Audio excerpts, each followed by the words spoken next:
Welcome to the Scam Economy with your host, Matt Bender.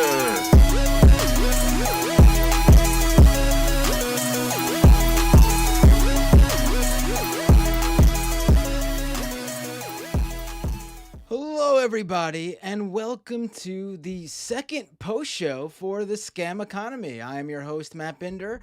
Some of you might be tuning in after watching that episode 2 about how cryptocurrency is a Ponzi. Some of you might be tuning in, missing that, and watching that right after you watch this live post show.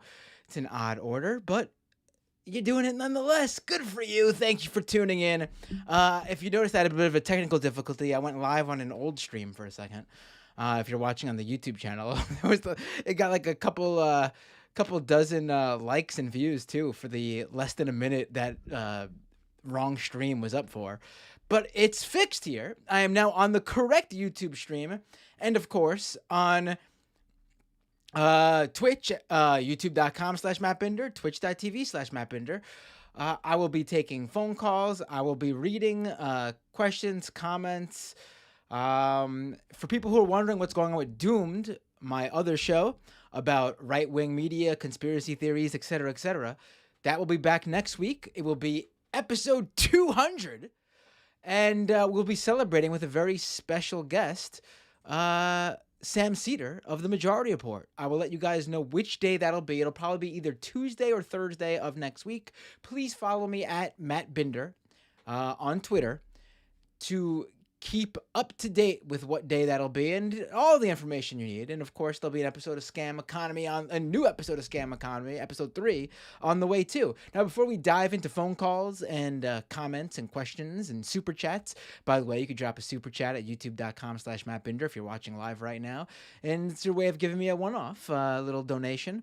If you'd like to become a Patreon, patreon.com/MattBinder. We hit we were over 300 patrons a couple months ago, and then, the holidays come, we lose a few patrons, we gain a few patrons, but we lose more patrons. We're now back at 300 today, so if you can become a patron and help me pump that number up a little bit past 300 so we don't fall under 300 again, I promise I won't dump you. Oh, you like what I did there?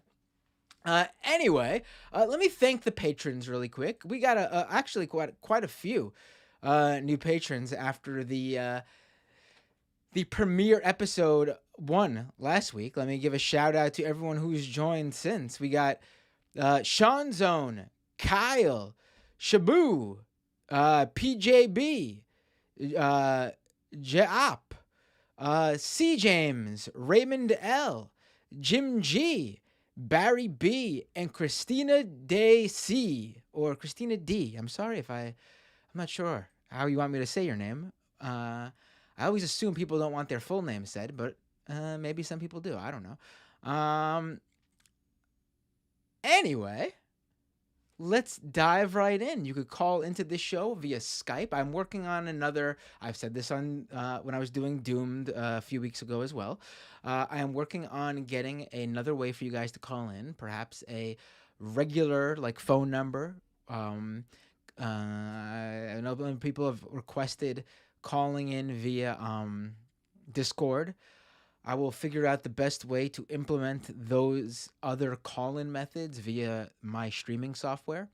But for now, open up your Skype app or download Skype. It's free, and it's a Skype-to-Skype call, so it's free. And I will take your calls. Just search Doomed Live. Let's take that first call. Here we go.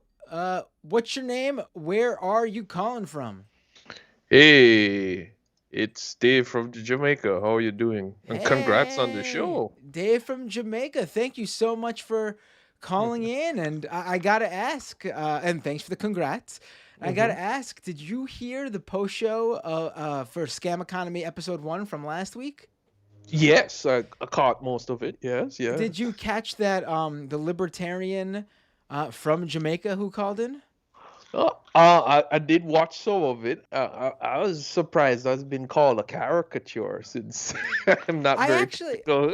I actually didn't catch that at first, and then I went back and I listened. I was like, oh wow, he didn't see it. He seemed to believe that you were like a Michael Brooks-esque character and not really a Dave from Jamaica. Well, I guess it's not surprising. He sounded kind of like a young dude. So was he a young econ student? So when you're young and you're in school, you kind of whatever you study, you try to extrapolate the world through that one little prism, and then whatever doesn't fit must be fake. Right. I mean, I enjoyed the call. I thought, you did a very good job. I think. I appreciate that. I hope he calls in again. I think you can work on him. Yeah, I think I worked. Listen, like I always say, and I want to make this clear. A lot of new people tuning into the show. I could see it from the numbers and everything. The show is already, I think, hitting a nerve with people. I always, even if I disagree with you, and even if I think your opinion and your stance is not good at all, or I just I there is a respect I have for anyone who engages that I just don't have for people who just spout off nonsense and then just don't have a back and forth. Because if you could say whatever you want about me, if you're the biggest Matt Binder hater on the planet, go ahead.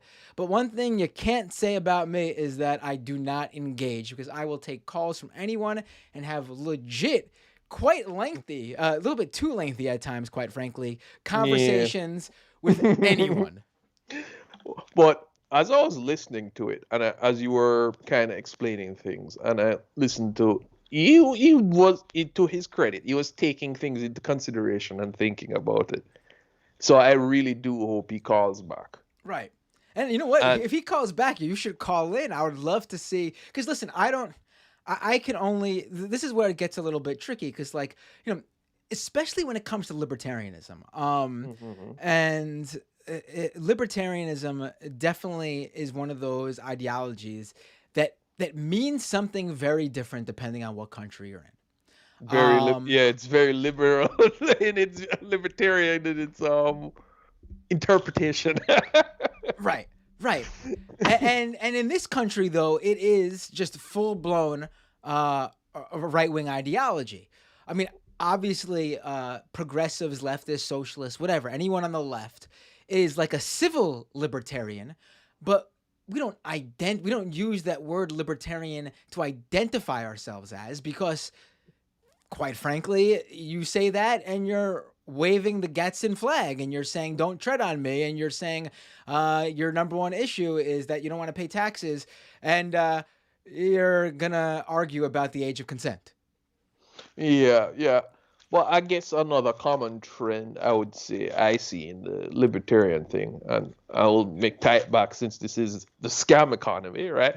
This kind of self-made man type of thing where you can overcome certain forces if you just do certain things, and you'll just make money and be rich. In other words, it's all willpower versus environment, instead of kind of what the reality is more the other way around. Right. There is a very, I mean, I want you to go more into it, but there's a very specific, there's a lot of people into crypto, a lot of different people are into crypto. You have your ideological cryptocurrency advocates who are very political, and this is their political statement. You have the techie types who are really into this, new, breaking, life-changing technology, which it's not. You have your VCs who see this as their chance to become the financial elites. Like, it's not enough for them to have millions and billions of dollars. They don't have that positioning of power, that authority that the old money financial elites have. And this is their way of creating a new system that they basically own and control. You have your like consumer-based crypto people who who don't really get this, or being told that, or maybe they do read about it and understand it, but they're really being scammed and they don't have a lot of money to lose, and they're putting it into crypto in hopes of getting rich soon. And then you do have your like entrepreneurial types who don't have the power of those VCs and those other moneyed people that I just business people I just mentioned before, They're not. They're more moneyed. They got more money though than those like consumers looking to get rich quick and get out of their rut that they're stuck in, and they view this as the quickest method. You have your you know what I'm talking about, like the rise and grind hustle culture type guys, where everything's got to be monetized. They're doing the webinars to sell you on their late breaking new money making scheme, which why would they tell you all about it if they hit gold? You know what I mean? It doesn't make any sense. They're like the types who are always looking to monetize, quite frankly, anything in order to gain some sort of stance, because they want money and they want to be in the club that they're just not, quite frankly, in. Well, yeah, I definitely agree. I think what I was going to call into today, which kind of relates to everything we're talking about, but it was happening at work, and this is like almost the sixth time I've noticed this. Like, when you're in an office job and everybody has downtime, and they turn on something to listen to, right? Yes. I've noticed this trend a lot. Every time somebody turns on something to listen to, and you're hearing it passively, it's either a multi-level marketing scheme they're listening to, or self-help, and that it really depresses me, because part of me wants to come up and say, hey, it's a scam, but then the other part of me is like, these people are kind of looking out for some sort of hope, right? And I have nothing to offer if I knock down the scam person. Right. There a lot of people. Like, this is the thing though. Like this is why crypto blew up in the past year or so. Like, obviously, listen. I remember back in the late 2000s, early 2010s, seeing Bitcoin being talked about in passing on various forums I frequented, and it was very ideological then, and people it was like sort of like a funny thing, like people spending, thousands and thousands of Bitcoin for like small purchases. I'm sure those people are kicking themselves now for, but it was like sort of just like this niche little toy. And then it grew, and it had its ups and downs. But it really blew up in 2020, 2021. And what really I think is the thing here is that, people had disposable income for the first time due to various different stimulus programs that different governments ran during the pandemic. And people thought to themselves, frankly, enough people thought to themselves that, what, I'm going to take this money and try to better my life. And they read up on stuff. And, no one's really promoting any investments to ordinary people who don't usually invest. Do you know what I mean? Like, investment. But you usually have to get into even regular investment, you have to kind of be a big player. Like, if you're a small player, it's chips. Right.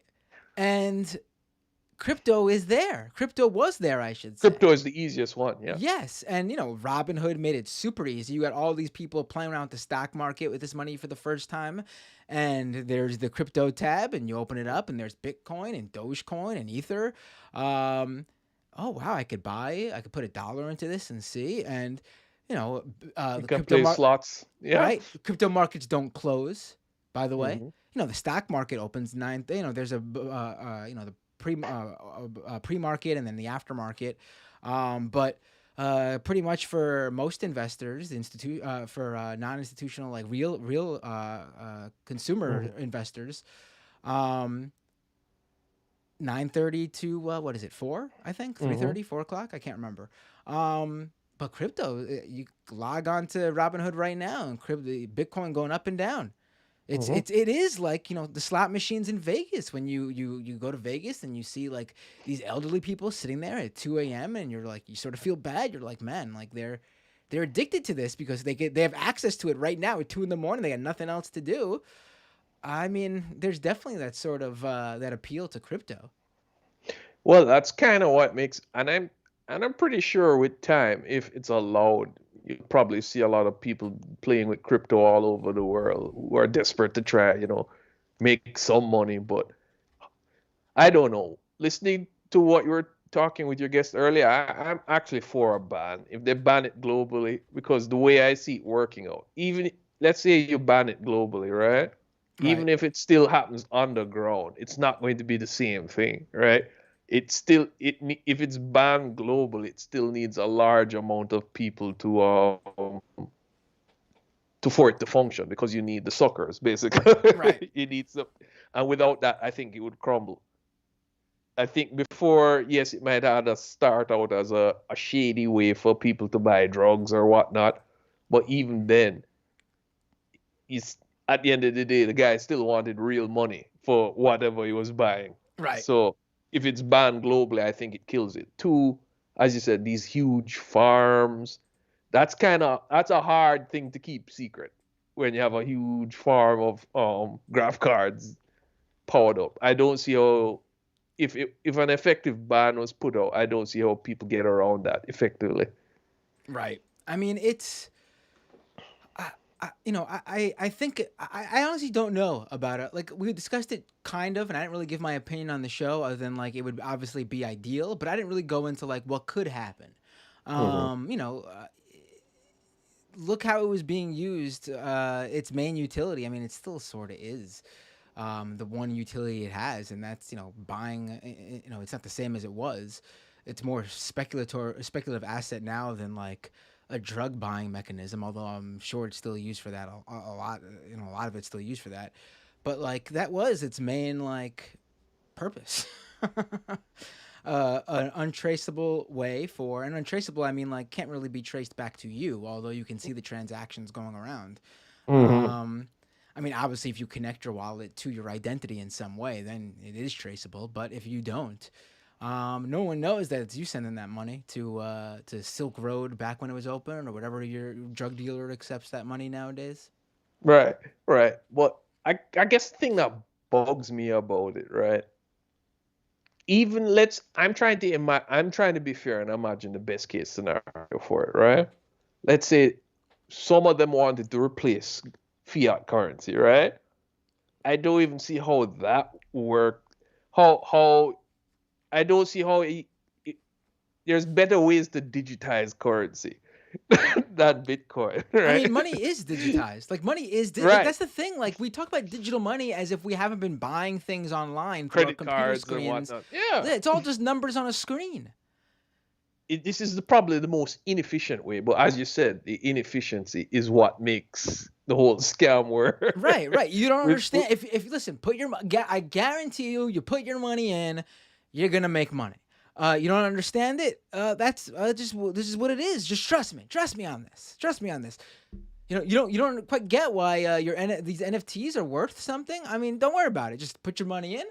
Get an NFT. Don't be left out in the cold. I mean, one of their favorite sayings is "Have fun staying poor." Like, I don't know what else can give you a hint. Like, what other marketing strategy would use that? I mean, what company or I have no product or idea. service would tell you, oh, if you don't buy into this, you're gonna be poor. Have fun being left behind. I mean, that's like straight up snake oil salesman stuff there. I think what shocks us, at least me, is the appeal to those outright greed, right? I it kind of reminds me back when I was younger. There was a kind of pyramid scheme that was going on, old in Jamaica, and it's a typical structure. We're going to promise these amount of returns and so on, so everybody puts their money in, and then eventually it collapses when the top players decide to pull out, right? Right. With this one, there's not even a promise on that. Like, if you can see a typical pyramid scheme, because you don't know when whatever coin is going to fall flat. There's no real indicator. It's all so random. I don't even know how people play the crypto game without some serious sort of insider information when they know the whales are moving. Oh, I just even if you look at how the just open up Robinhood one day is the easiest way to look at this stuff, or go to Coinbase or whatever. Open up, go to just like middle of the night, like check, you don't have to do it live, obviously, but like go to like 5 a.m., 6 a.m., sometimes 2 a.m., just random times, early morning hours, check the Bitcoin pricing and watch as you see the line go a little bit up, a little bit down, a little bit up, a little bit down, a little bit up, a little bit down, and all of a sudden skyrockets. You're absolutely right on the fact that there's huge manipulation in this market. You think people just organically all decided without any information? This isn't a company where like you read the news and you see like, oh, they just acquired some other major competitor in the space, so everyone goes and buys the stock because they know it's going to move. There is no like there is no real way to put your finger on the pulse here, except in those like rare newsy instances where like China comes out and like bans mining or something. But that's like, And by that time, if you got the information, it's too late for you to act. Right. But just a random day where there's no specific news about anything, and all of a sudden Bitcoin, specifically at a certain minute, just skyrockets. It's like, how does this naturally happen? No way. There's no way. No, right. There's no indicators. At least with the old school stuff, you could get some clue if you knew where to look. But as you said, this is entirely up to the guys who control most of the coin. Right.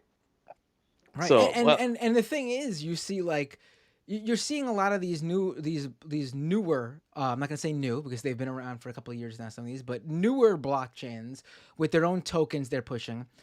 A lot of these are like, oh, this is more stable. Solana is one of them. But then you look at this, one thing I will say about Bitcoin is that the aim of decentralization. While I still argue that the miners have a lot of power there, and where seems very centralized. Yes, very centralized in that aspect. And obviously the whale's holding a lot of coin, and the different trading platforms, how much they have. Obviously there's a lot of it centralized, but Bitcoin at least is closest to that aim in terms of like there's not like some sort of conglomerate or VC holding Bitcoin up like directly. Like Bitcoin isn't directly run by some like incorporated company backed by like some big venture capitalist firm. Some of these newer blockchains, it's like you look at who owns most of this token. It's the VCs who are literally paying, like who are literally funding this, like they would any other tech startup company. Now you explain to me how that's different than any other tech startup company. You know what I mean? Like they're gonna get the same returns. It's the same structural from the top down sort of company structure. It's just ridiculous that like this whole idea of decentralized currency is now anything. It never was, but now it's even further from that. Yep. I guess one last question before I dip, because I think I'm hogging the line a bit too much, and I'm still working on doing my little YouTube thing. I have not yet, but I have ideas. I'm just trying to figure out the format. But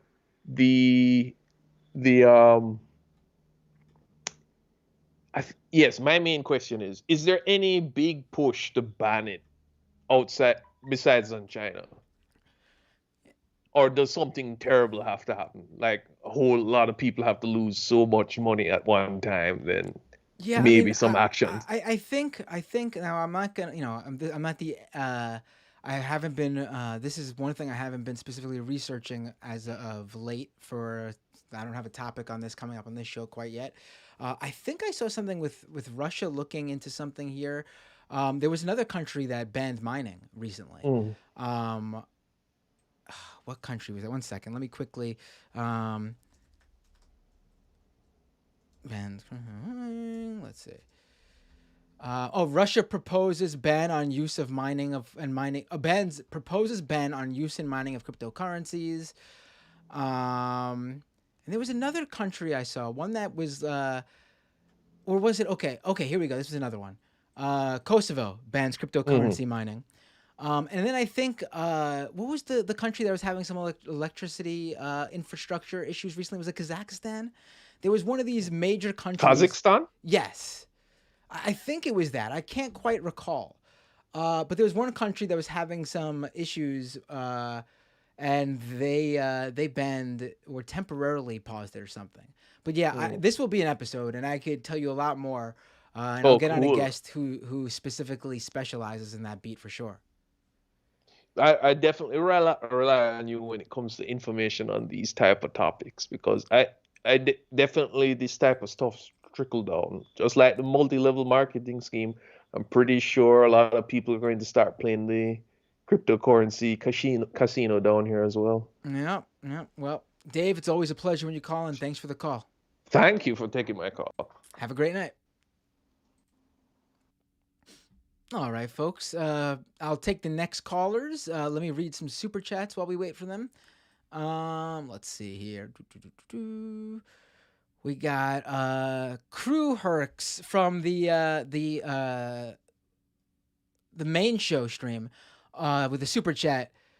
Always glad to support. We'll watch later when I'm free. Did you enjoy MJF versus CM Punk last night? Talking about AEW. On other big news, Shane McMahon getting fired. I'll get to that in 1 second. Right now, I have a call. Hey, what's your name? Where you Hey. calling from? Can you hear me? I can hear you. I'm Claire. I'm on my Bluetooth. Hello? Yep, I'm on my Bluetooth. I was just making sure I was clear. Yeah, you sound all right. I mean, it's a little bit, it's not the greatest quality, but I can make you out, so it should work. What's your name? Where are you calling from? I'm Bitcoin Paul, calling from New Mexico. Bitcoin Paul. Is this the Bitcoin Paul who has messaged me on Yes, Twitter? sir. A few times? Perfect. I'm glad That's you called time. in. I'm glad you called in. I've been wanting to talk to you. Actually, I've been wanting to talk to anybody on the left, so I'm here. Cool.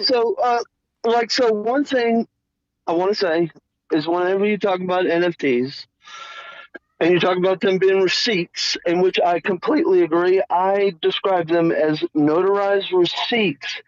But that's only half, like, that's only part of the story. I don't know if you know this, so I always want you to share this with people, is that the reason it's that way is because blockchains can't store a lot of information. Like, the storage is just too much right now. So it's like a technical limitation. So it's like a hack they made to do that. But there's actually a few of them that are on chain where they have the pictures on chain, and those were my favorites when I first saw those. I thought those were the greatest, and I didn't know if you were aware of those. And I like, so it's not always that way. It's just because it's a technical limitation. And another thing is, every time y'all talk about NFTs, it always seems like you're just talking about profile pic NFTs. And there's more to NFTs than just profile pics. And I assume you probably know that by now. Right. Yeah, for sure. I mean, obviously, you you could show off your NFTs in a number of different ways. And obviously, there's communities where you buy an NFT and you get access to that community, and then you show your NFT to go to live events related to that community, sort of like your VIP membership club card. Yeah, I know it's more than just a Twitter profile picture. Right? No. I meant more like people. Like he made a picture and somebody bought the picture. Like people draw digital art. They put their hard-earned time in making digital art. It's not always computer generated. And so people do take time, and people do appreciate other people's art. Well, Beeple's art isn't a good example of that because he just I understand. It was only the point that he made a picture. He wasn't doing like a generative project of like 10,000. It was like a single thing. Right. But people.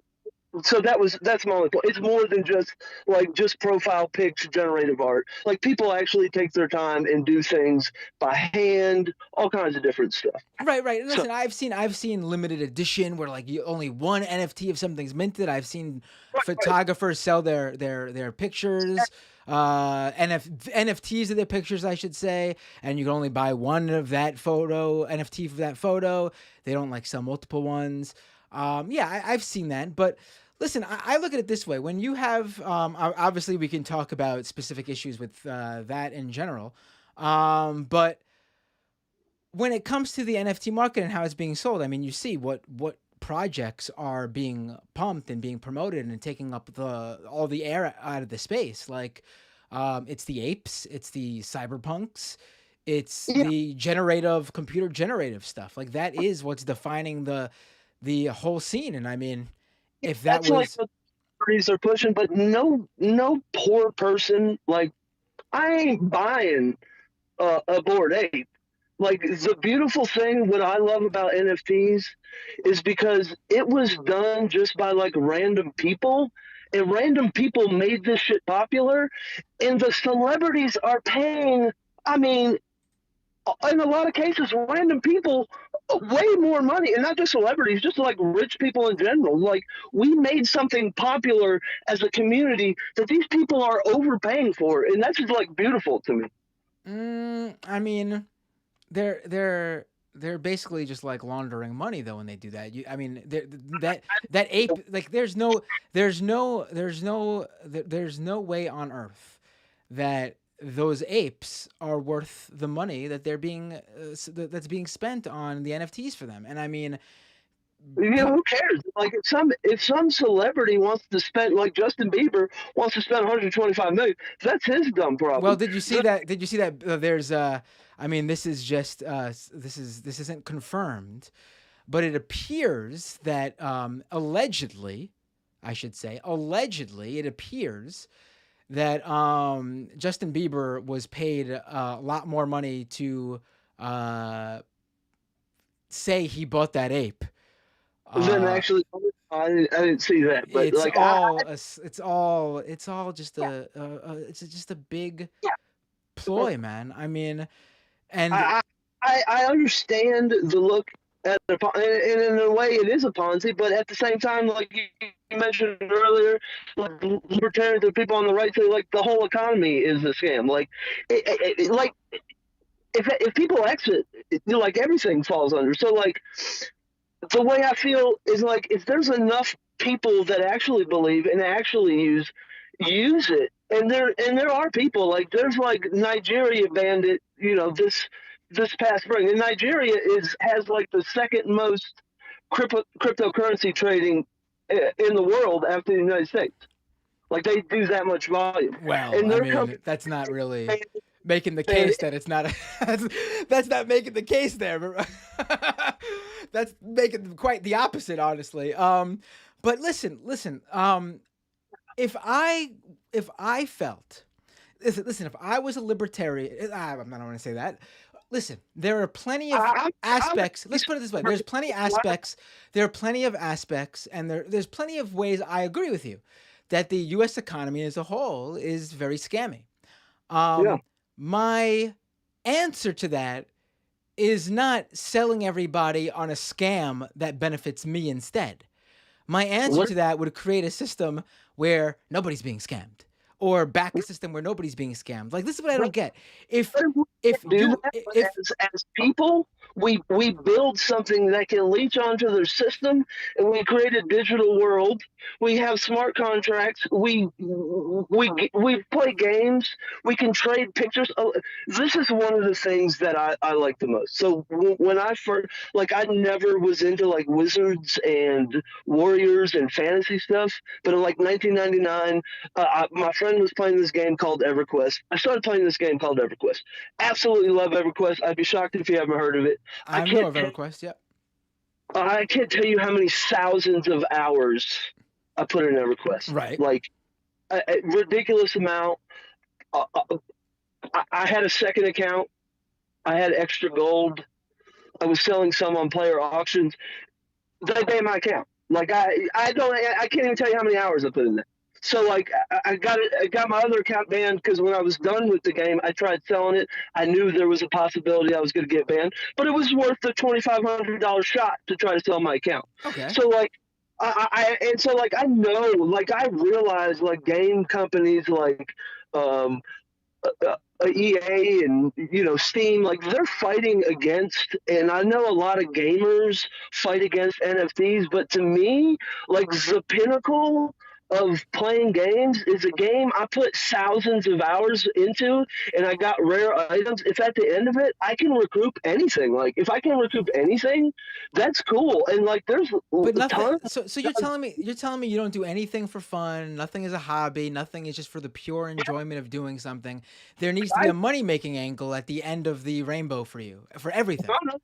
Games forever. Like but like, why? If it can be, if somebody wants my stuff, if I got this rare mana burn spell in EverQuest, and there was only 50 of them ever created, like, and somebody wants to buy that from me, what's wrong with me recouping my time? Like, that's my labor. Like, that's everything we fight for, as far as I'm concerned, as leftists, is getting the most we can for our labor. So if EA makes these awesome games and they're leeching our money with loot boxes and all this freaking garbage for just taking money from us the whole time, if at the end of the day we can get some money from back that, I don't have a problem with that. And they're not going to do that for us, but other people will and are. Like, there are people out there actually making games. Some of them, most of them, are going to be crappy for now, but you got to have proof of concept and things work before people are willing to put into the investment to take it bigger. And it might not work, it might all fail. But like, who cares? this is what I'm stuck on here, though. Like, when I pay for a movie, when I purchase a movie to stream, I don't then have the right to go ahead and sell that movie because I put the time in to watch it for like that hour and a half I spent watching that movie was not my labor. Just like playing a video game is not your labor. It's not work. I mean, listen, if you want to make the argument that a company's terms of service should allow you to sell your account and whatever loot and whatever in-game assets you gained in that game, I mean, you could make that argument, and people, I'm sure there's pros and cons to both of those things. I know I've seen people sell World of Warcraft accounts. I've seen people sell Fortnite accounts. I mean, I don't necessarily have a problem with that, but it's not really an asset. Like, that account doesn't depreciate. You're basically selling it to another party who's buying it. Like, it's to me, it's more equivalent to, I buy a computer, I use that computer, I decide, okay, I did the project or the work I needed to do with that computer. It is no longer part of my workflow. It's no longer what I need. I'm going to buy a different computer. So I sell the old computer to someone else who will buy it. It's a barter. It's a trading of a product. That's the equivalent, though. There, it's not really an investment. You're not like, it's not an asset in which it depreciates in value and you hold on to it and it ebbs and flows on the market. It's not like you're like, there's no labor put into it. It's like selling a used car.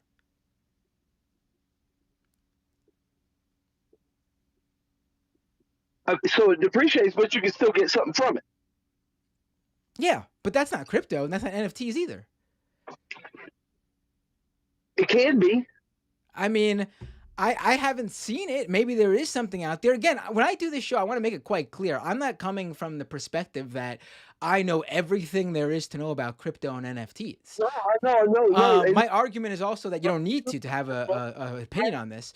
So if someone was to come and show me and make that argument and show me some sort of platform that blows my mind and changes my my views on this stuff, please, I would welcome it. Please change my mind on this one. But I haven't seen anything like that. Like what I've seen for NFTs in games, I've seen where, let's say your EverQuest character grabbed, I don't know, give me some really hard to find EverQuest item. Just throw one at me. My mana burn. Like, I had to get a mana burn spell. It was crazy. Like, now a mana burn spell. Is there a limited number of mana burn spells that people can get? Or is it just really hard to get, but really once anyone gets to that achievement or finishes that quest, anyone could get it? Which one is it? I want to say at first it was the first case, and then they had patched it. There was this thing with Carafim, and then they made it to where anybody could get it. Okay. That's the thing, though. Like, in these MMORPGs, like, I'm even going at it from your angle now. In these games I've seen, these MMORPGs that people sell accounts, Fortnite, for example, too, people sell their accounts. anyone can access these items. Perhaps they are hard to win. Perhaps you need to gain in-game bucks through playing the game and then achieving that. There's just something you need to achieve in-game to get them. You need to complete something, but they're not limited. Anyone can get to that point and do it, and they just need to put the time into the game. The NFT aspect I've seen is not that. It is, if you have the money, you can buy this item and be better than everybody else. And guess what? Only 10 people can own the NFT to that item. Only 10 people can have that item in game. Only 20 people can play as this character, because these 20 people will be the only ones to own that character. I mean, that sounds like a pretty shitty video game experience to me, where only the people who can afford to gain certain leg ups can play the game at that level. That's pay to win. Like, those games exist now. So like I was one of the things I wanted to ask you is, when was the first time you heard about Bitcoin? But you just said that to Dave when you were talking. I remember seeing people. I mean, if I wanted to, I could have bought it for. I could have bought multiple Bitcoins for dollars when I first saw it.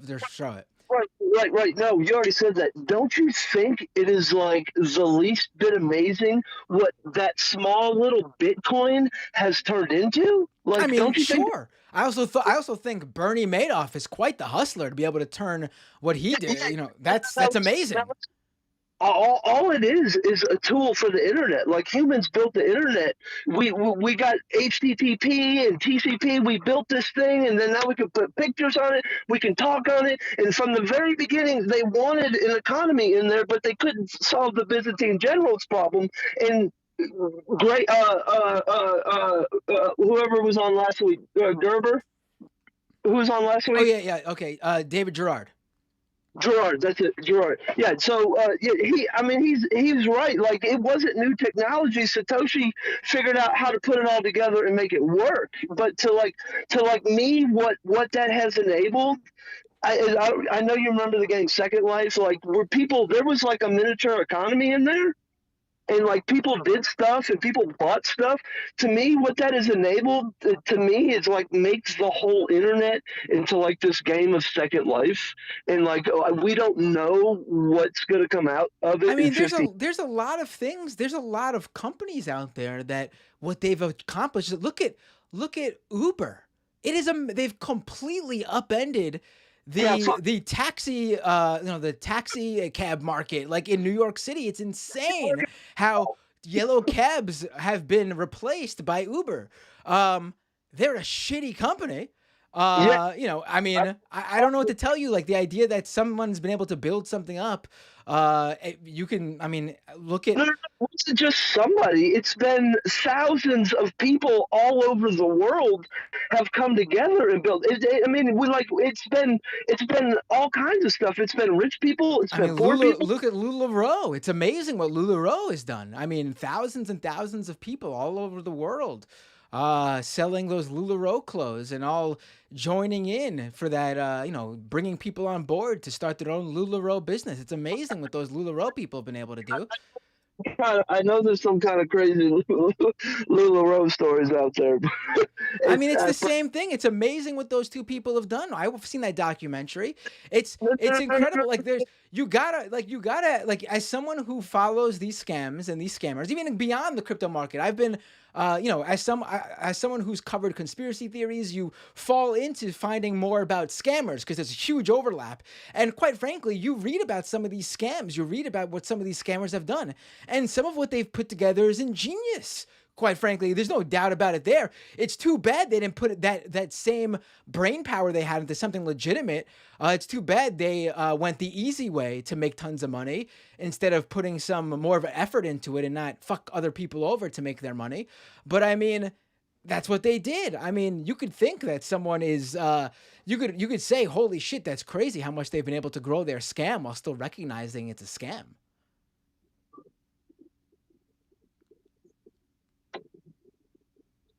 It's not a scam. I mean, I don't understand how Bitcoin's a scam, but if everybody stopped buying Bitcoin tomorrow, what happens to everyone holding Bitcoin? Well, if everybody stops buying Walmart tomorrow, what happens? Well, I mean, they have money. They have actual physical money. Like they have cash Well, money because people buy their products. when the stock market crashes, like it's the same thing. Like when the bottom falls out, the bottom falls out. Like it just happens. So like If you know, if Walmart stopped selling all their goods tomorrow, they have money to pay investors. They have money to pay off. the investors get it, but not the small lower class investors. Just the financiers are going to get their money out. But the investors, the little people like us that would like invest on Robinhood and shit, no, we're going to get screwed. I mean, So, that money is pegged to their you know, how much they make is based on like that's the difference between the stock market and crypto. Like you can look at Walmart's revenue and their stock, like obviously with meme stocks that's changed a bit. You could say it's the cryptofication of the stock market, but you know, the price of Walmart's stock traditionally, or any company's stock traditionally, is based on how the company is doing.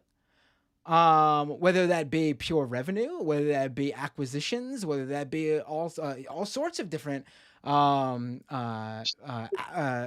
things that they've done, you know, that you could look into in terms of their future prospects and predictions in the market in revenue. But crypto, there's that's not there. Like I can't. There's no way for me to punt. Like there's no way for me to look and say, oh, look how Bitcoin is doing. I think it will be here because of the sales they'll be doing. Like there's no way to tell that. You can see the amount of money and transactions going through the Ethereum network is absolutely outrageous, like astounding outrageous. And I try not to use the Ethereum network, like, because like not only are the fees obscene and anti what crypto is supposed to be about, it's an absolute waste of electricity. So I don't try to use Ethereum, but the amount of money going through there actually gives it a value. Like you can quantify that. Whereas I don't have an excuse for Bitcoin because it doesn't have a lot of use. That's why we call it boomer coin, because it's like it just sits there. Right. And and that's something I wanted to mention. This is a thought, right?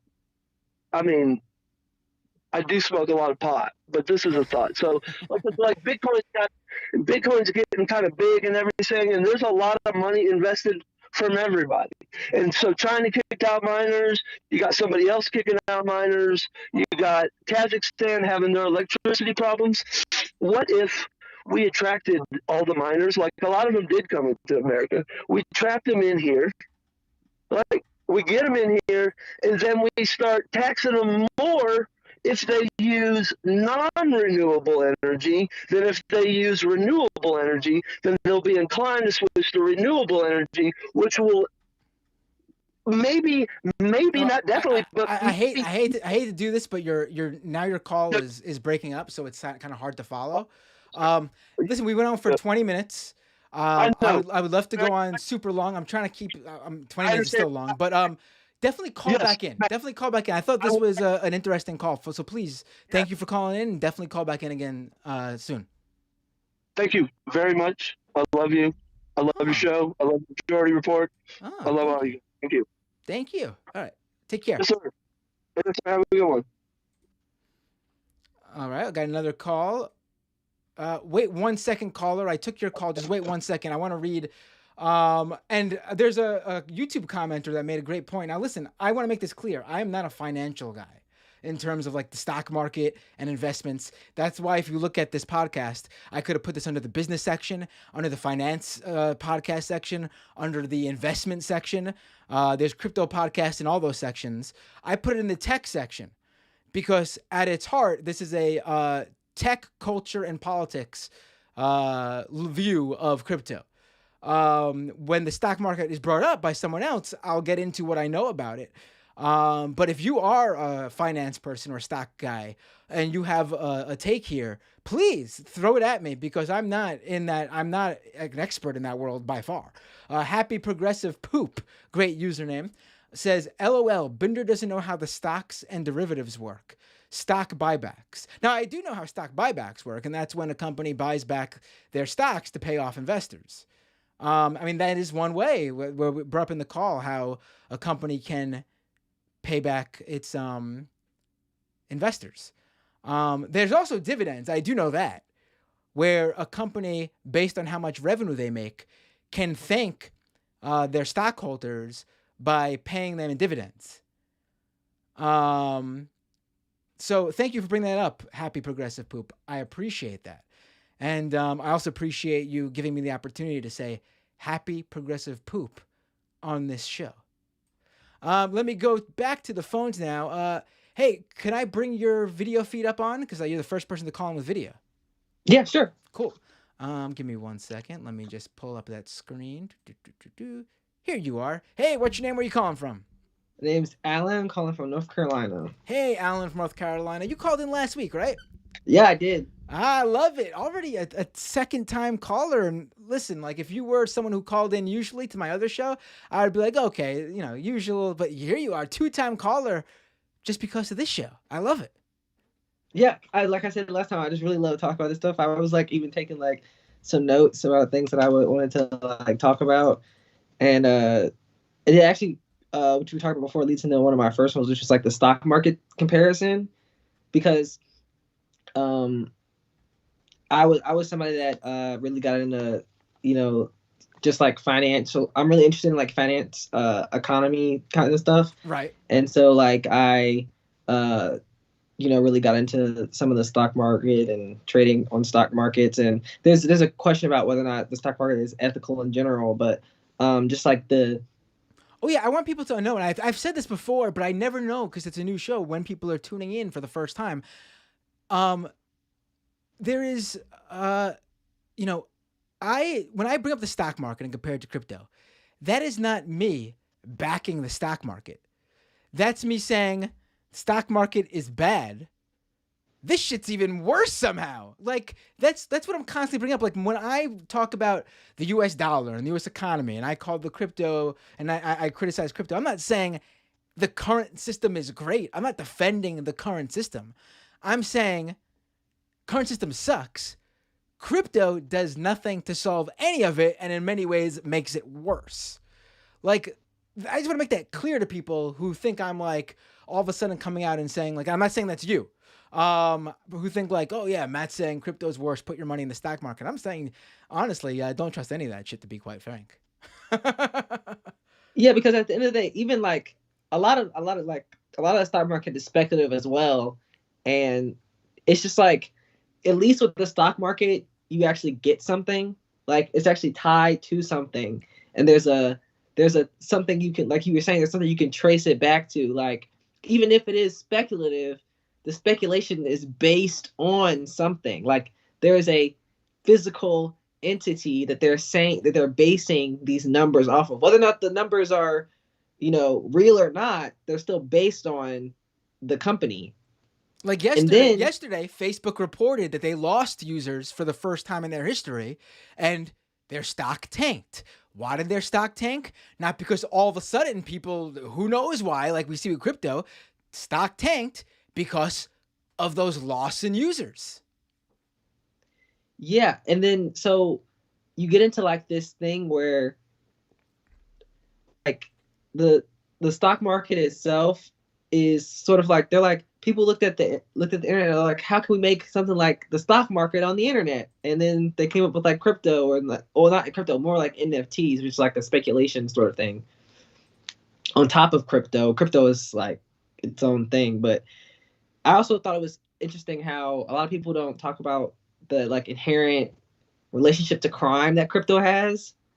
Like a lot of time people ignore like, the money laundering, there's a lot of money laundering in crypto, because it's kind of one of the tenets is like of crypto is like, untraceableness, right? So now a lot of people are like, it's a great way to launder money. Like you just put it into crypto and then you take it out of crypto, and like it's all of a sudden people don't really know like, how it got into crypto because it's not traceable. But it came out, so now the money is clean.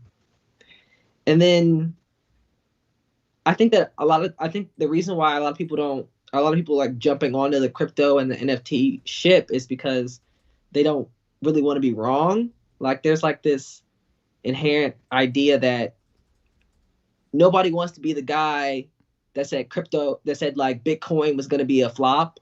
You know what I mean?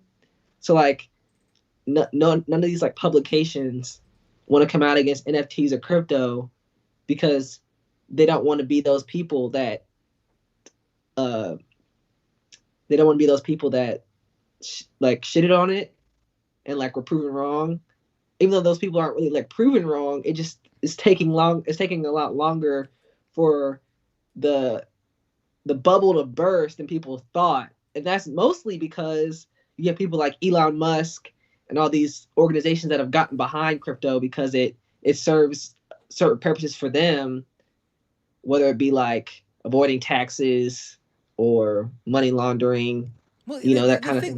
The thing about like using crypto for crime, it's what's even more incredible is like it's legitimately built into the industry. Like there are actual services. Let me pull it up actually. Cryptocurrency tumblers, crypto tumblers. That's what they're called. Let me give you the actual definition here, so people, because I this is off the cuff here, but I've come across this a lot.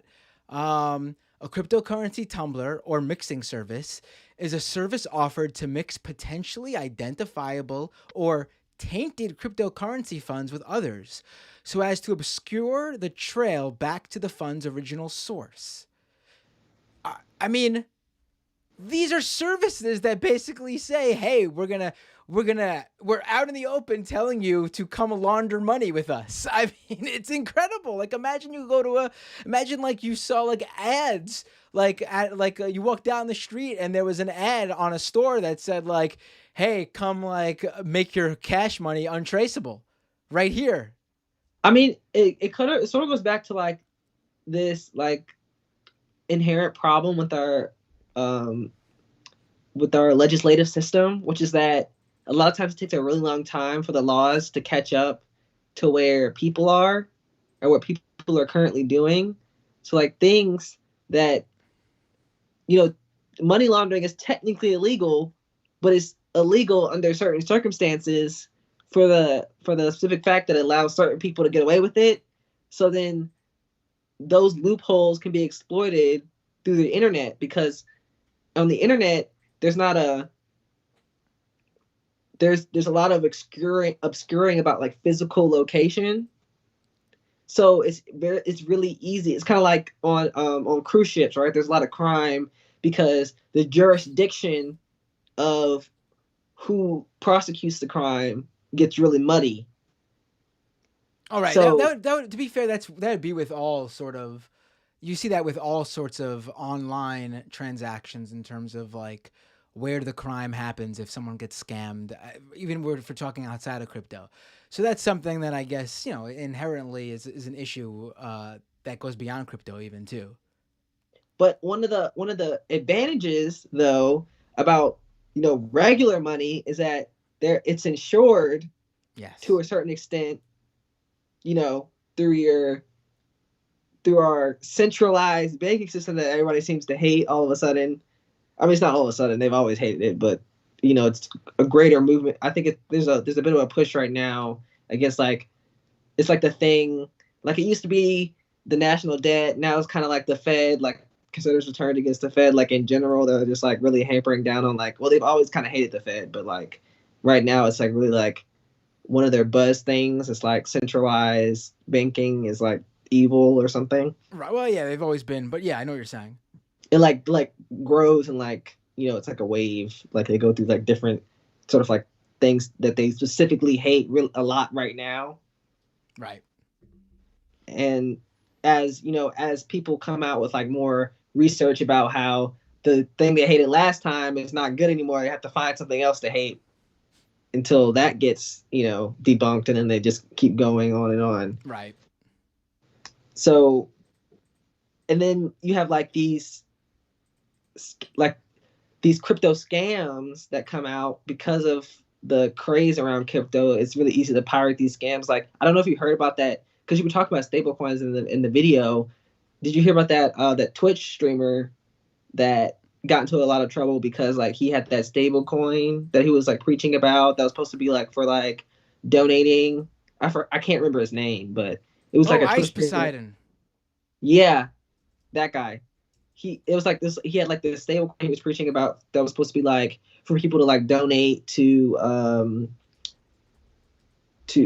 for donations for church streamers. Like it's a thing that's really going on now is like people are trying to come out with like stable coin. Like companies are coming out with stable coins that people buy into to like trade on their services. Like there's one that like a lot of some sex workers are talking about, you know, because as financial institutions are like hampering down on sex work, like they're like, because like all those moms came out against it, and so like Visa and MasterCard are like All right. now Well, you know, sort of, like, hampering down. Visa and MasterCard and the credit, like they've always had issues with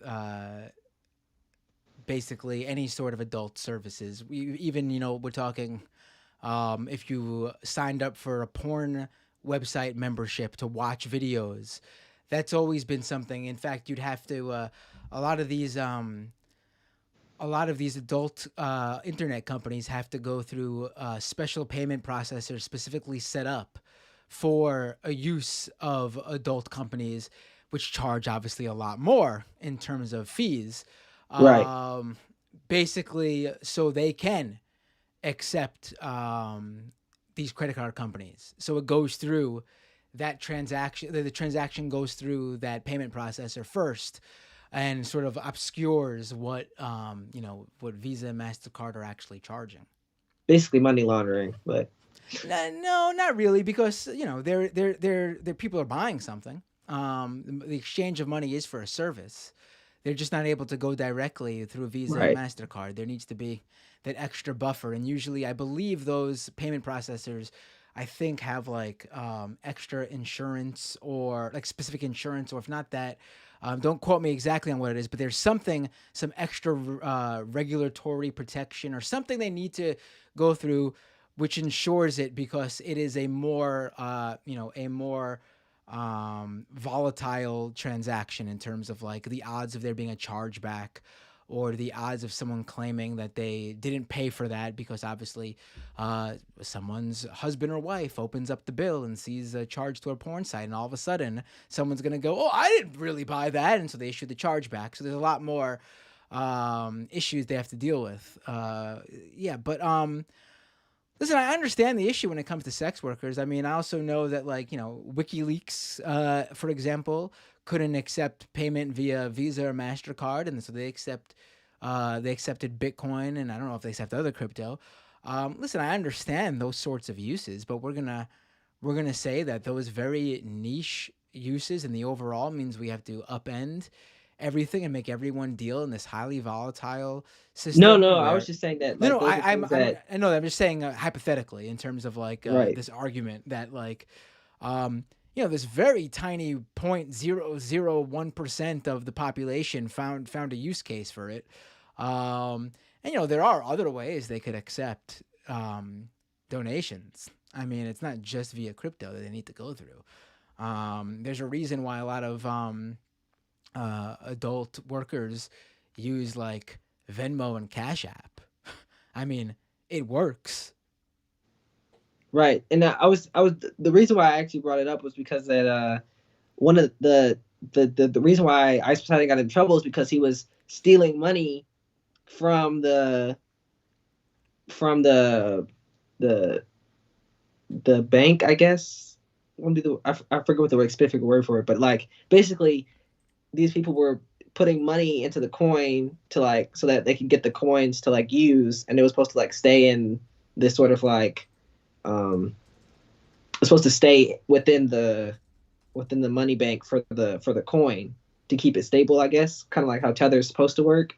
And then he got caught like withdrawing money from it, like stealing people's money basically. And because crypto's not regulated, there's nothing they can do about it. He basically just scammed the people right? And then so like it's like crypto's like inherently like super predatory, and this I mean there's always people that like really fall in love with like things like Wolf of Wall Street or something like that, where they like don't get the point of Wolf of Wall Street is like what the people did was bad, right? And they're like, oh, like they just want to like they're like everybody's scamming, I just want to get mine, you know what I mean? Like those type of people are really into crypto, and then like it has like this sort of thing where like there's like this sort of like compartmentalize compartmentalize I don't know, it's a lot. No, I know what you're Basically saying. people Compartmentalize. Yeah, okay, I got it. yeah, Yeah. people compartmentalize I think I like even just butchered everything the in word capitalism, right? Where like we say like we get stuff and we try like we don't think about how harmful a lot of the things that we consume it are, because we compartmentalize them to the point where we completely distract ourselves from like whether it be like the third world countries that we're ruining for it, or you know how predatory a lot of the stuff that we consume every day is, because like it's just what kind of life we just think like what kind of life would I live if I just thought about like everything on that level, you know what I mean? So it's just like inherent. I think when people make money from crypto, it's like really hard to like the reason why I stopped using crypto is because I couldn't morally make it like I wasn't morally okay with it anymore. And I think that like whether it be like for like you know environmental, like there's so many reasons why when did you get into it? Was it early on where like you know you were now like whenever you got out you cashed in and made money, or you got into it late already, or when did you sort of start getting into it? Well, it was early-ish, late-ish. So I got in before Wall Street Bets, but it was after I don't know, it was after Bitcoin passed 10,000. So it wasn't early, but it was before the big uptick that we've seen recently. I think it was a little bit higher than 10, but I know what you're talking about, the time frame you're talking about. Yeah. I mean, so like right at the beginning of the pandemic, right at the beginning of the pandemic. Right. I mean, and that's when I got in. I mean, you know why people were getting all those checks, and they were like, oh, you should, you know, and take that little bit of extra money and like put it into something maybe. And so I was like, I had already been doing stocks, and then so like crypto was just like the next thing that people were talking about, like the next level of. But I got into it as an investment, not for the ideological reason.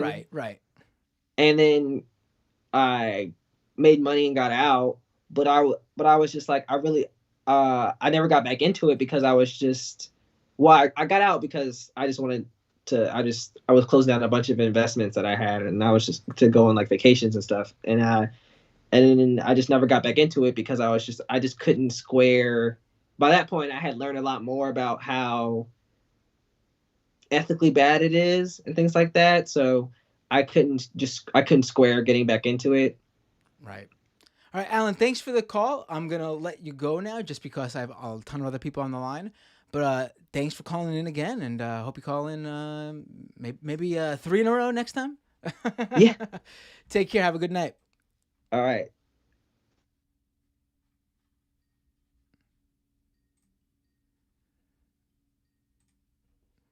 Hey, what's your name? Where you calling from? Ethically bad it is and things like that, so...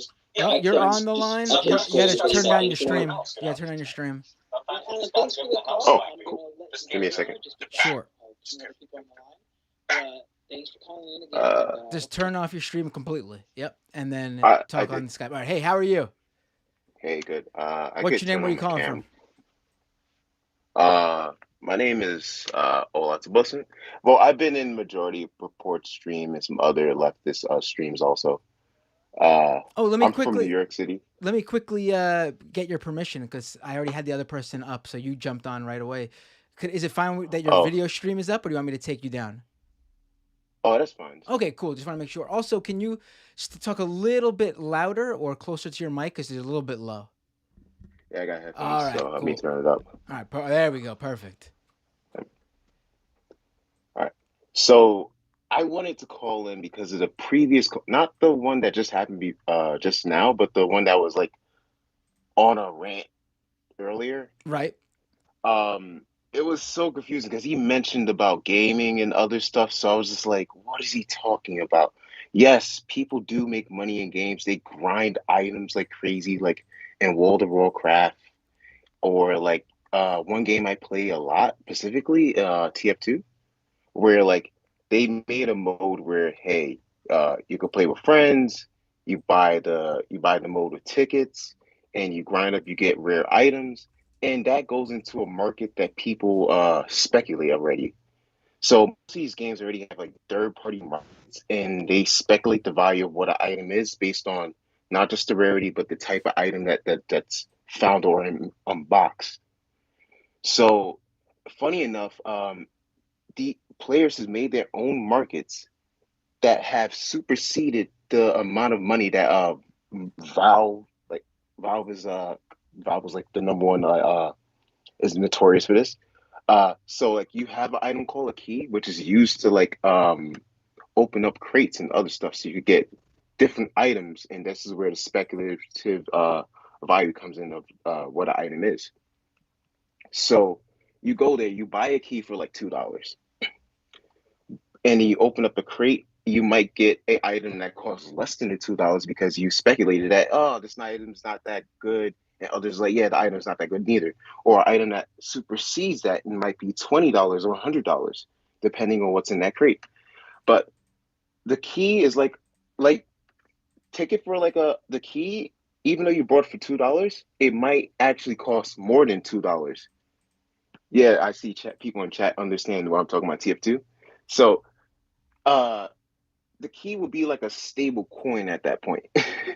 So it's like, hey, the value doesn't really change, it doesn't really fluctuate, but people understand it, and instead of trading and instead of like opening the key and open using the key and opening boxes with that, you will just trade that key, and since it's so stable, and you would just get items through that key because other people like have flooded the markets with items that already been unboxed. You can still unbox yourself, but it's mostly safer just to like trade around via keys or items that have stable values like that. So players have done that already.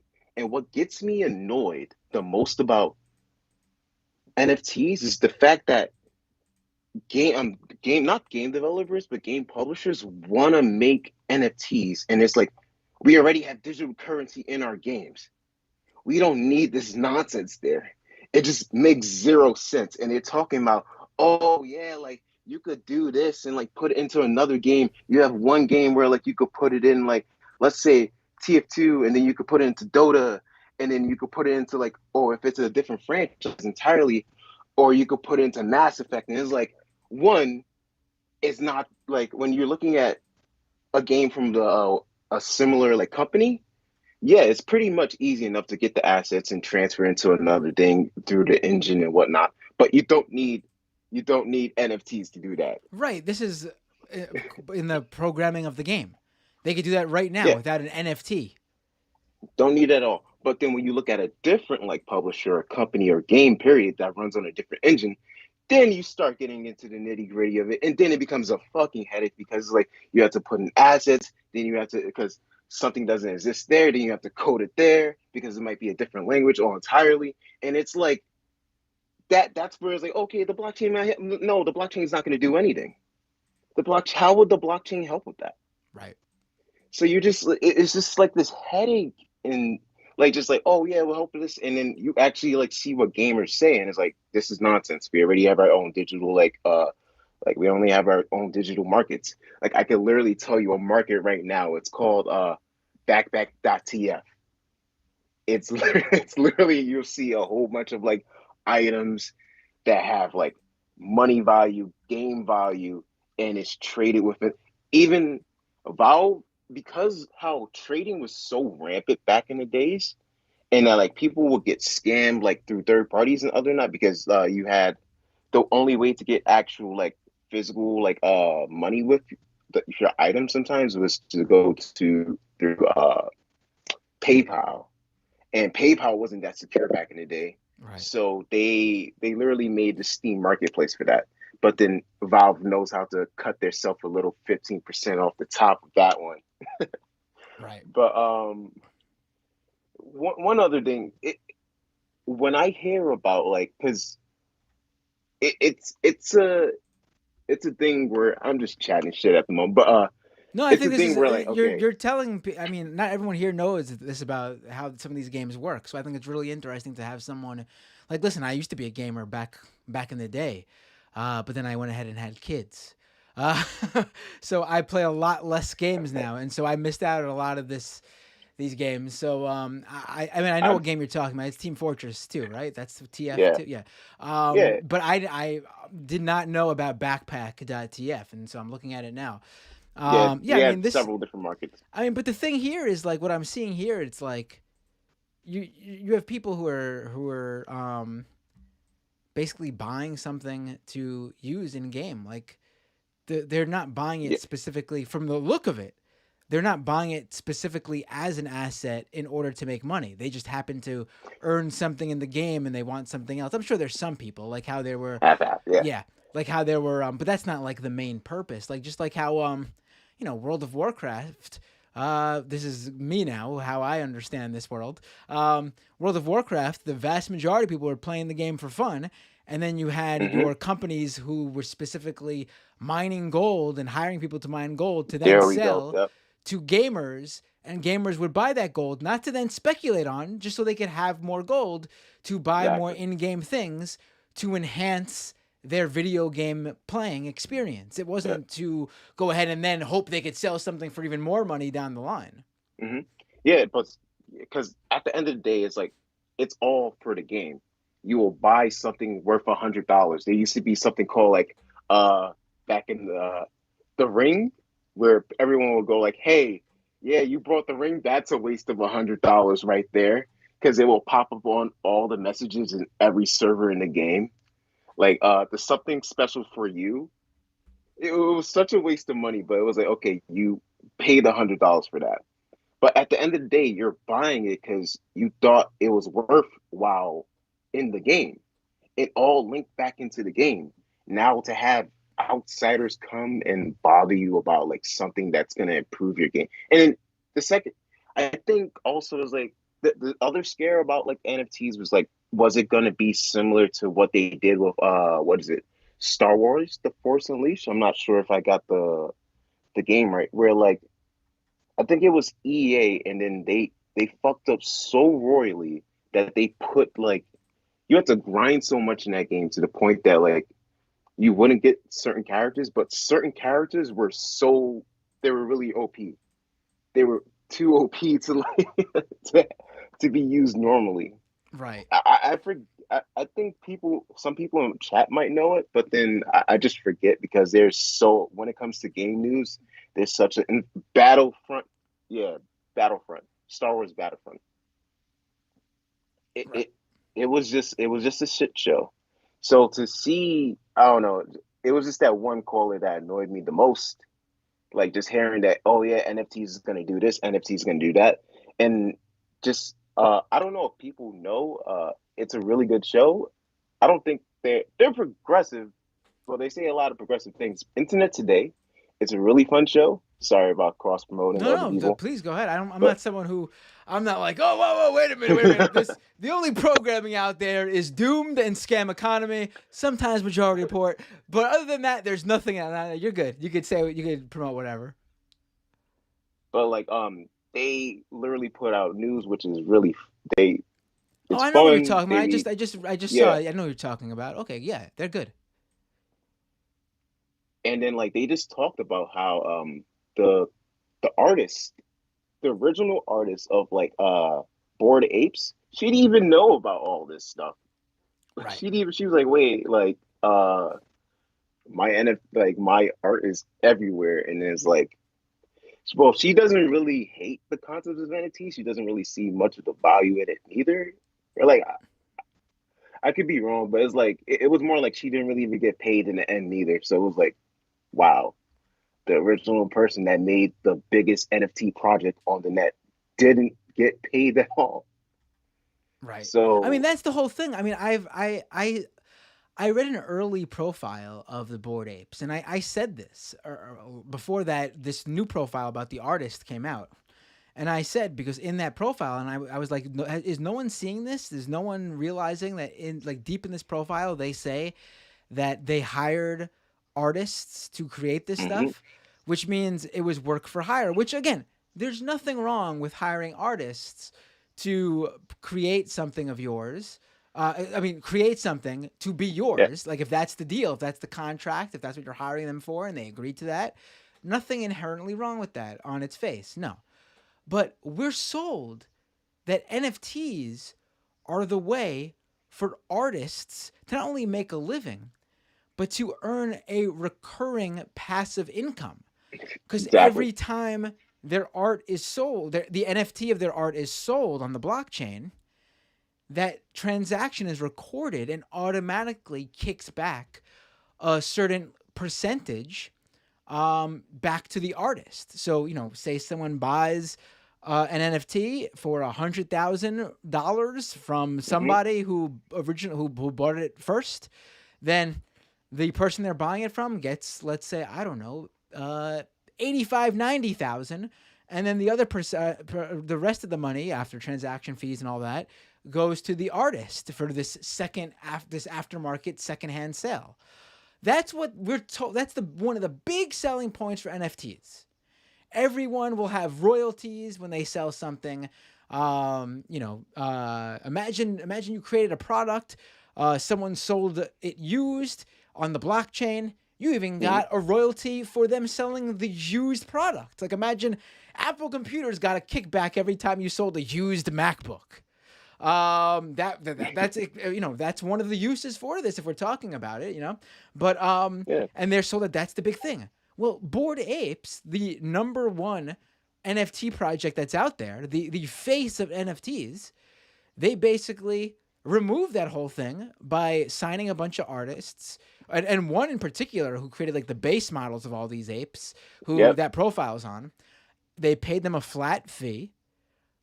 And now they are the ones, and these are all business and tech guys, by the way. These are the four guys who created this. Not one of them is an artist. They hired these artists to create the art, and they put it in the blockchain. They sold them, and now they're the ones getting a kickback every time, not the artist. The artists aren't seeing shit. exactly. And like you said, one of the main artist didn't even friggin' know that it was going viral. She didn't even get a chance to at least even get her name out there and attach her name to it. Like it's all that ship's already sailed. Quite frankly, that profile Yeah, is not going to do that. Everyone knows the Bored Ape guys. The four. I mean, they don't know who they are, but those four guys are attached to that Bored Ape project. yeah. It's like, and then the things about like people like the blockchain will remember this and that. It's actually very good for tracking if you actually look at people like some ordinary gamers, Mudahart or like CoffeeZilla that do exposés and searching up people on like, okay, they follow this account, this account. They actually just like a couple of months ago, they did an expose on like the crypto casino scandal called Rubettes and Right. how that was attached to like what was it again? Nelk, the Nelk boys. Right. And that was a whole other thing. But then like That when was people that was go like yeah, specifically amazing from the Nelk Boys hmm, because when over the summer when all these influencers were pumping out altcoins, shit coins, basically they were getting paid to promote bullshit pump and dump, fly by night cryptocurrencies. The Nelk Boys put out a specific statement saying we would hmm, never do this to our fans. yeah, Influencers who promote these coins to their fans are like the lowest of the low, basically taking full advantage of the people who've gotten them to where they are, and then they go ahead and get involved in their own crypto bullshit. everyone want to see how to make that quick money. That's what it's about. I remember like the UFC, like I love watching MMA, but UFC has like a stranglehold on like it's like the biggest like MMA promotion, so it's very hard to like look away and go to like look at one championship or PFL or some other or Bellator. Like, but then like it's like where people right now they're trying to go like, okay, maybe we should make a fighters union because people are getting injured, people are not getting paid right, and then during like the whole fighter union thing is still being argued through because like the heavyweight of the world right now, Francis Ngannou, Right. he's literally being paid peanuts. He's also taking part of his pay in like crypto. I think he did that himself because people I literally say in chat all the time, crypto's a Ponzi scheme. I'm just waiting for my turn to sell out because I have a little bit of crypto, like $60 or $100 there. I'm like, let it float, let it be like this bank account I'm gonna lose. No, like this penny jar. I don't know what's in it, and just see what's gonna happen because you never know. At the end of the day, I'm not gonna say, hey, yeah, crypto's like I'm gonna say crypto's garbage, but I'm in it also. But I still think it's garbage at the same time because it's like you're playing on people's hopes and dreams. But then I'm not gonna use all my money and waste it. I'm just gonna put like, hey, just $100 there, see where it goes. It's like a lottery ticket. It's like a casino. That is exactly what it is. Like, if that's how it was being sold, I mean, I would say it needs heavy regulation, and then It does. I mean, it needs a heavy regulation no matter what. But if it was just sold as gambling, then that's one thing. I mean, we could talk about the problems with gambling and the lottery, and there's certainly good critiques and good arguments you can make that should all be. You can make an argument that should be banned too. It takes advantage of people, but it advertises itself what it is. It's gambling. If crypto did that, I think a lot of problems with it would be solved. People wouldn't look at it as an investment. No one. Well, I shouldn't say no one. No one with a head on their shoulders goes to the casino and makes an investment. I mean, won't. right. But people are putting their life savings into crypto. Not at all. And listen, if you're someone who makes money from it, you're lucky. That's all it is. People make money from scams all the time. That's the whole point, right? I mean, that's how the scam keeps going and how it proliferates. If people weren't making money, then the scam wouldn't be very good, and we wouldn't be here talking about it. There certainly wouldn't be enough material out there for me to start a whole new show on the topic. So like the idea that like people making money off of it means it's not a scam. It's just, I mean, that's ludicrous. I mean, that's just ludicrous. It is. It's definitely a scam. It's definitely a scam. Like No, go ahead. Sorry? No, definitely go ahead with one more. I was going to say thanks for the call, but go ahead, make your last point. Yeah, so like just to finish up the UFC point, it was mainly the UFC is looking at like every other company. Oh, how do we make NFTs? But yet at the same time, you're not willing enough to pay your fighters like properly. So it's like you're willing enough to get into this market to make a whole shit ton of money, but you're not willing enough to like spend money or like actually pay your workers because they are your workers. You want to put them as your contractors, but they are your workers. They sweat and bleed for the UFC. They pray for this opportunity, but then you go like, hey, after a couple of fights, you might suck and you're out of here. That's how their contract works sometimes. So it's like, it's kind of fucked. But you want to make money off the NFTs. You're definitely going to make a Francis Ngannou NFT after he knocked out Stipe like that. Assholes. But yeah. Right. Is that the guy? Right. I'm unfamiliar with what's going on in UFC right now, but I did hear about this. Is that the guy who Dana White wouldn't put the belt on? Yeah. That shit was so like so. Right. So for people who don't know, whenever somebody wins a championship in the UFC, traditionally Dana White comes out. He's like the figurehead of UFC. He comes out and he presents the winner of the belt with the championship and puts it around their waist. And I believe this is he was there at the arena. He gave a championship to someone who won another title early in the night, but he refused to come out to hand this guy the championship because there's a labor dispute with him, pretty much. Mm-hmm. And like there was like mentions that hey, Dana wasn't like after like the co-main, Dana wasn't in the stadium at the moment. He wasn't present at his seat, but it's like you weren't even there at the presser. But there was like, it's not his first time not being at a presser, but it's like to not put the belt on your main event like that. That's crazy. That was your main event. To not be there, to not put out anything. But he said a couple there was some business behind. Like me and Francis were talking, but it's like there's already speculation of like, oh yeah, are they gonna strip the belt from Francis? And mind you, I want to end it for you because like I know you need to go pretty soon. Francis literally got the belt last year, I think early around March.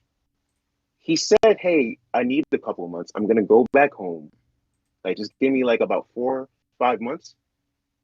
They weren't willing to wait, so they literally made a intern champ right there as soon as he got the belt. But mind you, the last champion, people were talking about, "Hey, this isn't fair. Like, the last champion wouldn't fight for years sometimes."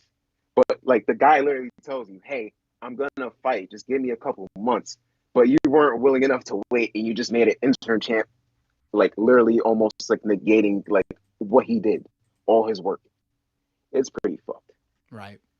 So I just want to tell people, fuck NFTs. We already have a digital gaming currency market there. If you're bitching about blockchains, you can follow your like item and whatnot. Literally, almost every game API, or if a game makes an API, it could track everything already. We already have it. Right. Steam Marketplace. And I want to say, I want to say with your point too, like, we've seen this specifically with gamers too. They're really, all of a sudden gamers are acting like a real union online. We've seen in the video game, the push to put to use NFTs in video games. Gamers have a very important role where they can shut this shit down.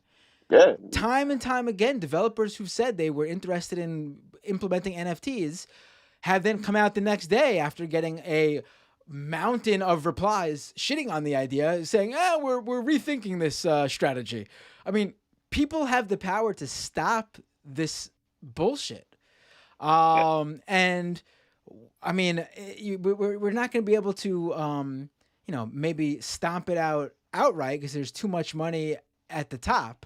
But you can stop it from seeping into the industries that it needs to get into the mainstream and become a household everyday thing. Because anyone who thinks we're already there, everyone who thinks there's no stopping crypto or Web3 or NFTs or any of this bullshit, you are dead wrong. Such a small number of people in the aggregate are aware of this shit, let alone understand it. So, this is the time is now to stand up and say, no, we don't want this shit. We don't want to commodify everything. Some shit is just meant to be used for fun. Some shit is just meant to be a hobby. Not everything I do needs to be monetized. Not everything I do needs to have some sort of money-making scheme at the end of it. We already have microtransactions. We don't need any more. Right. Thank you so much for the call. This was great. Definitely calling again. I will. But one last thing. I see someone in chat say Valve is Valve has bad business practices also. Don't almost every company, if good companies are very small, indie games practically, support your indie games. They literally do a lot for very little. Trust me. All right, you can kick me off. Take care. Have a great night. All right. Oh boy. All right. One more really quick call. Hey, what's your name? Where are you calling from? Also, you got to make it quick. I will be very quick, Matt. It's John from Australia. Hello? How you doing? Oh, wait. I'm sorry. My headphones messed up. Hey, what's your name? Where are you calling from? I'll be very quick, Matt. It's John from Australia. How you doing? John from Australia. What would you like to talk about?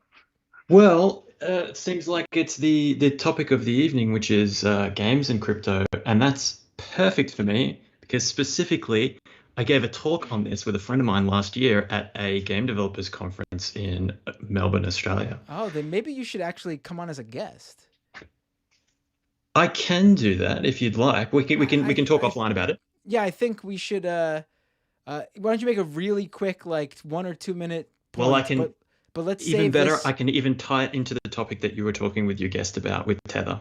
Okay, cool. Let's do that. But also save the bulk for this because I'll think save the good stuff. that would I'll make save the a good great stuff. episode. Yeah. So in 2001, and when I say I did this talk with a mate of mine, we went back, right? We actually went back through to like the 1940s and tracked like monetization of games and communities and how crypto is kind of the next phase of this. But that's the larger point. But I want to touch on some of the research that we did, how it relates to the topic of the day and what everyone's talking about. So in 2001, a company called Internet Gaming Entertainment was formed. It was formed by a gentleman by the name of Brock Pierce, who anyone who I know who you're talking about. Brock Pierce was one of he was on the board of Tether. And in fact, actually started Tether initially, and they had a bit of a name change or something like that. 2001, he started a company called Internet Gaming Entertainment. The whole point of the company was to sell currency and items in digital video games, like EverQuest and that sort of thing. So in 2004, World of Warcraft launched, as you're familiar with. Within 1 month of its launch, companies like Internet Gaming Entertainment had already started paying miners in China to mine golden items for sale. Within less than a month of launch, Blizzard already had to start implementing policies to try and crack down on these item farmers.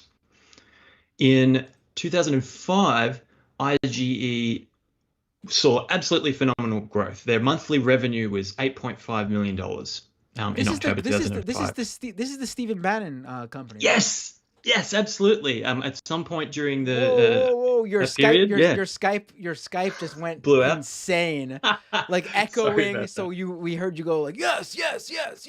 So you were very excited to tell me that Steve Bannon was absolutely right. Yeah. So at one point in time, IG brought on an investment banker from Goldman Sachs to help with growth, to help with their appearance, because they weren't very well liked in the industry. In October 2005, their monthly revenue was $8.5 million per month, $5 million of which was from World of Warcraft sales. Blizzard were not really a fan of this company. So they were bringing on a whole bunch of people. They brought on some like Sony execs. They brought on Goldman Sachs investment banker, Steve Bannon, in order to increase their legitimacy. And Blizzard completely stonewalled them. In 2006, they absolutely stonewalled them. They couldn't even get a meeting. Then they got a 10-minute meeting at a baseball game, and apparently it went really, really bad. Like it was basically just Blizzard saying, you're gone. We don't want to work with you, and we're going to crush you. In 2006, Blizzard really cracked down on gold farming. IG lost millions and millions, and then Brock Pierce went into his next venture, which was Facebook gambling. And then eventually that didn't pay off, and then went into Tether, into cryptocurrency. In fact, Steve Bannon famously said in an interview that he saw the anger of World of Warcraft players and gamers, and that's what inspired him to sort of start down his political path. But if he hadn't done that, he would have worked with Brock Pierce in cryptocurrency. Well, we've seen this stuff happen. Jumping into he's jumped into cryptocurrency recently, right? But yeah, this hit me up on email. This is I mean, this might be even a doomed scam economy crossover episode, honestly.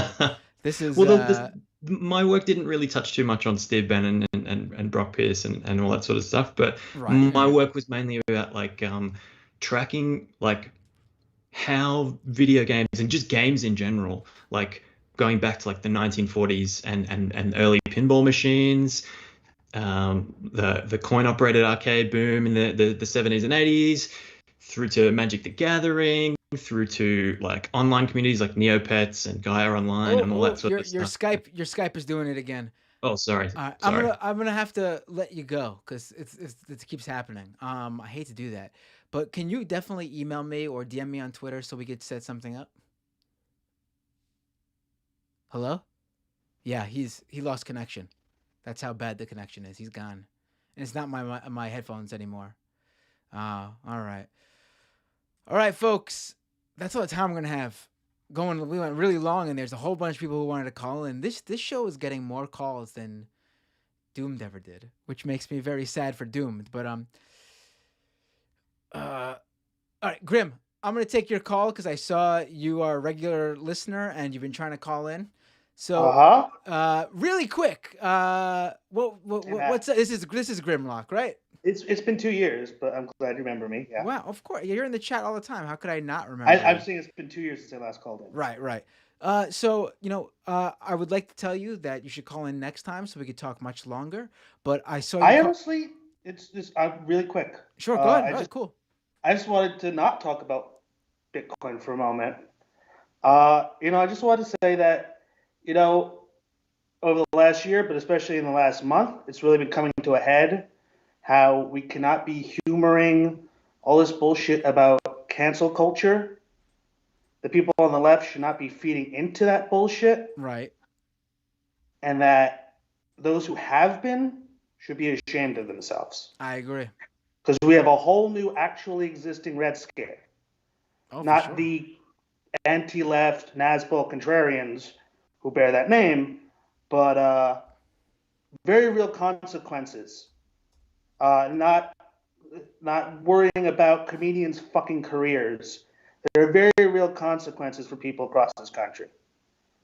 So it's your really Skype is going out too, so I'm guessing it might be my connection too.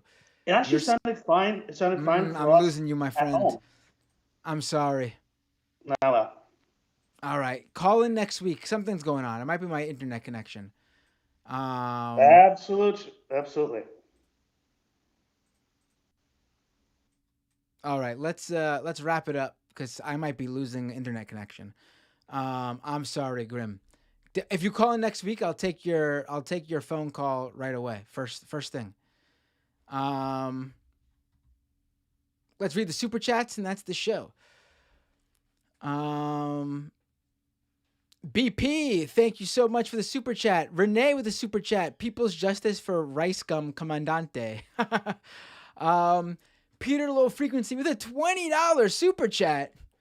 Knowing ambitious people in my local music scene reminds me of what I see out of my favorite podcasters. Once the overhead costs and connections and confidence are established, there's a wealth of great new projects. Congrats. Oh, thank you. Penelope with a super chat. Great show. I'm a boomer with a super basic question. How do you create money out of nothing by doing math problems?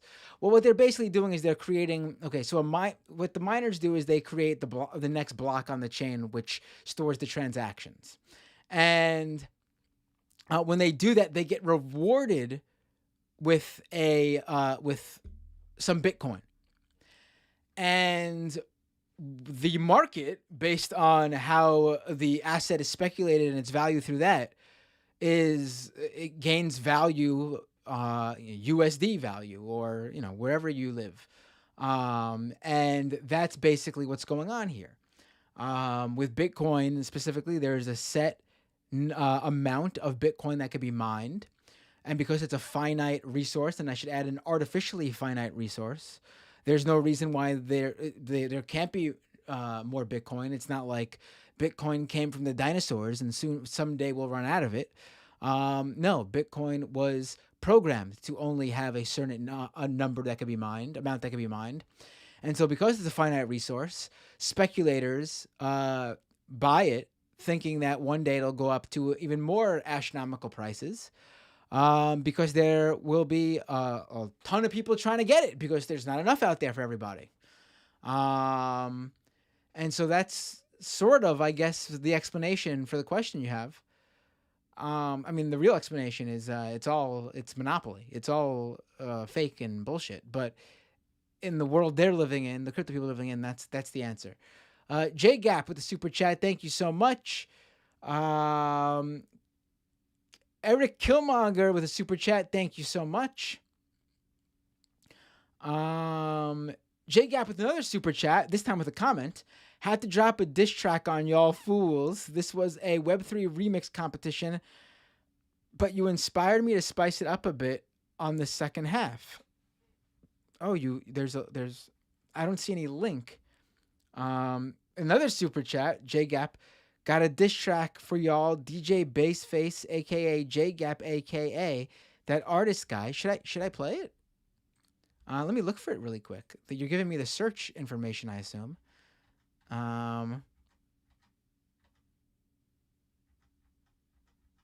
Let's see. I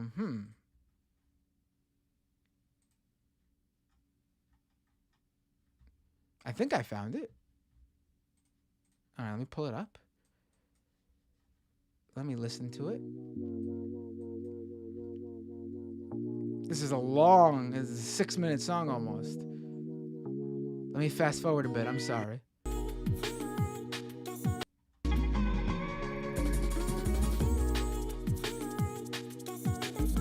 Oh, wow. Look at the...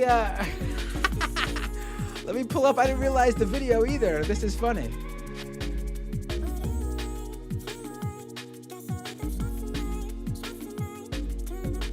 Look at the still image. That looks nice. I like that. It's the Scam Economy cover art on a wall being spray painted over. Very clever.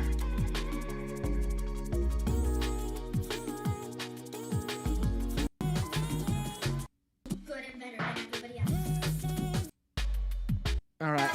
It's a long song. Why don't you, if you want, clip the part that's about Scam Economy that you say you have, and I'll play that part. But cool. Hey, it's cool art, man. Send me that photo too if you want. That's pretty cool. I like that. Look at that, creating art, and there was no NFT connected to it. No money making scheme. Just some props, and I'm giving you a shout out. So you got some, maybe people will buy prints of that. Prairie with a Kowalski with a super sticker. Thank you, Kowalski. Oh, my dad says I didn't answer the super chat with the Shane McMahon question. Right, WWE fired Shane McMahon. Amazing. I wonder how that went. Son, got something to tell you. You're fired. I mean, how did that go? Oh boy, amazing. All right, that's the show, folks. Oh, let me I shout out the patrons. Oh, if you're a Twitch person, twitch.tv/MattBinder. If you are an Amazon Prime subscriber, you can give me a free paid Twitch subscription. Yes, that's right, a free, as in doesn't cost you anything. Paid, as in I get paid. Twitch subscription. If you're an Amazon Prime subscriber. So basically, if you're paying for Amazon Prime already, you get a complimentary subscription to a Twitch channel of your choice every month, which means you get to take $5 out of Jeff Bezos's pocket and give it to me. It's like you get to be Robin Hood, and not the app, the fairy tale character. Just connect your Twitch account to your Amazon Prime account, and you get a free Twitch Prime subscription. Give it to me if you'd like. I'd appreciate that. Also, patreon.com/MattBinder to support this show with a monthly subscription. It really does help grow the show. Like, if you want to see me do more of this, like, there's so many crypto scams. Like, I envision a world where, and I'm not saying this is in the cards right now because we're far from that, but if enough patrons came, I envision a world where I could basically cover every crypto scam like on a daily basis, because there's that many of them. Like it's possible to do that if I had the time. And to have the time, I would need this show to get extra funding. So patreon.com/MattBinder. YouTube.com/MattBinder. Subscribe there. Scameconomy.com for all the links. Please, if you have a moment, go to Apple Podcasts, type in Scam Economy, or go to the links at the website and leave a review on Apple Podcasts. Leave a star review, leave a written review. It helps tremendously. We are fairly high up on the tech charts still. And the last episode that went out is almost a week ago. So any support there is greatly appreciated. Doomed will be back next week with the 200th episode. And yeah, that's the show. That's the live show, folks. I appreciate all the kind words that you've sent to me over the past week or so. Means a lot. And I will see you all next time on the Scam Economy.